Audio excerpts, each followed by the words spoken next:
Your reality reflects the amount of life and of light you radiate.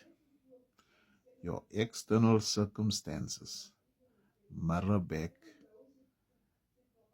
the frequency you emit, your resonance. Many times people, they think something and they wonder why it doesn't manifest.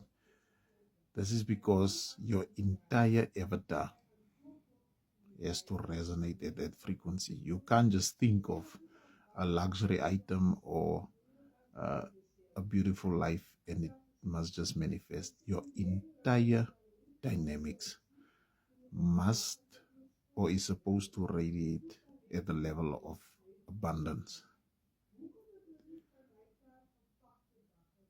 Your physical body automatically starts healing itself when your light body starts to activate.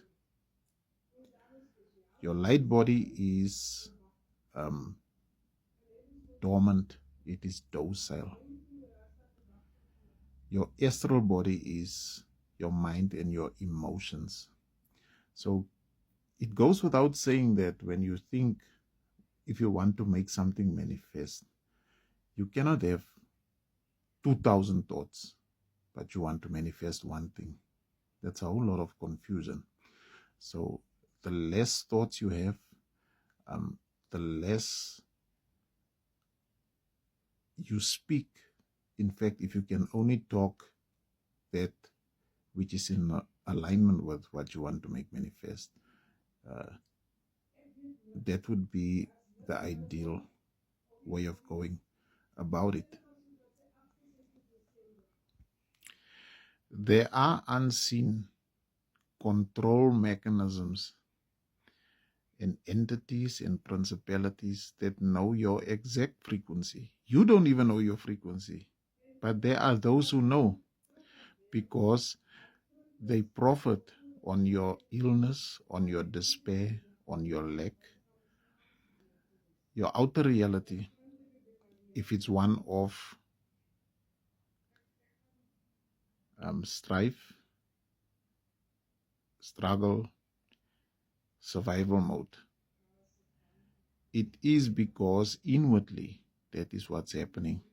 And this is being picked up by this world that you are living in the unseen. So don't be surprised when you start doing certain things that you will get communication from banks, from medical aid schemes, from very big corporations.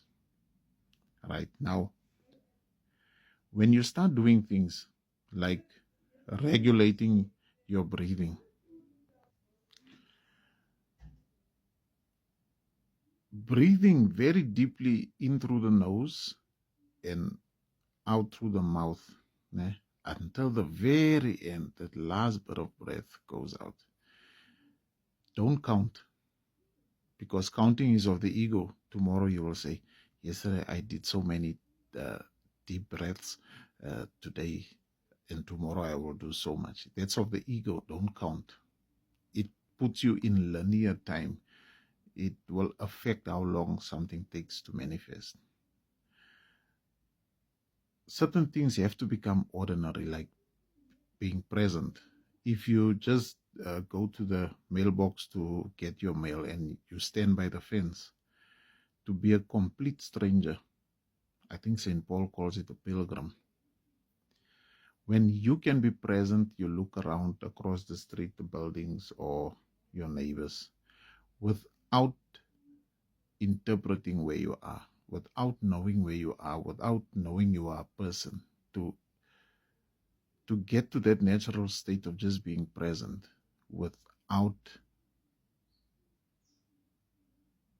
cognition, without philosophizing, without saying that's a car and that's a person.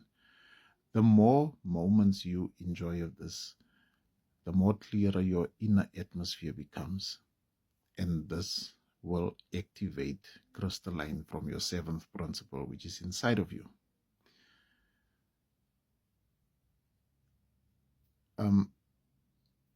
Certain foods, these big corporations, certain foods are designed to increase your cortisol because it will increase your anxiety and your depression. So don't fast. Don't be celibate. Don't do it out of volition. The intelligence of your body, of your avatar, as you start paying attention to your mind, when you start looking in the sun, when you touch trees or walk barefoot, also this, you don't do it as a practice. It will be of the ego. You do it because it's natural. You try to just weave it into your ordinary existence. Then your physical avatar will now become abundant. I know in most cultures they encourage like induced vomiting. That is just to clear the gut. So the foods I'm putting here on the screen, don't see it as I'm telling you to use them, but these are the kind of superfoods that reduces inflammation. When there's clarity in the gut and clarity in the mind, automatically intelligence starts flowing.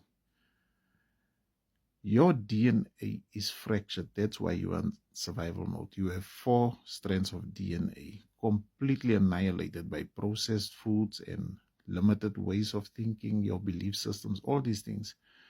The moment you start looking into the sun, if you are a black person, by black, I don't necessarily mean the color of your skin. I mean like you are melanin infused. You have all 5 layers of melanin. There are white people who have melanin also.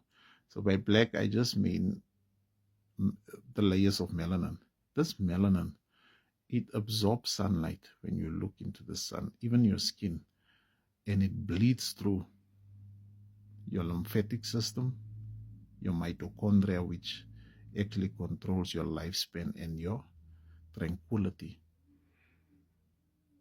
Your physical body. Some illnesses are because of past life karmas, but there's no such thing as something can't heal. Even someone who's sitting in a wheelchair, let them do breathing. I'm not saying it, I'm saying you cannot go with the thinking of someone can't heal. You are a generational curse breaker. Everything is possible. Now, the elites of this world,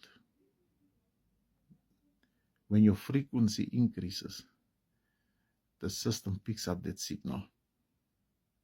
Expect messages, expect phone calls, expect the principalities moving through family members, and the narcissism will come out. The temptations will come.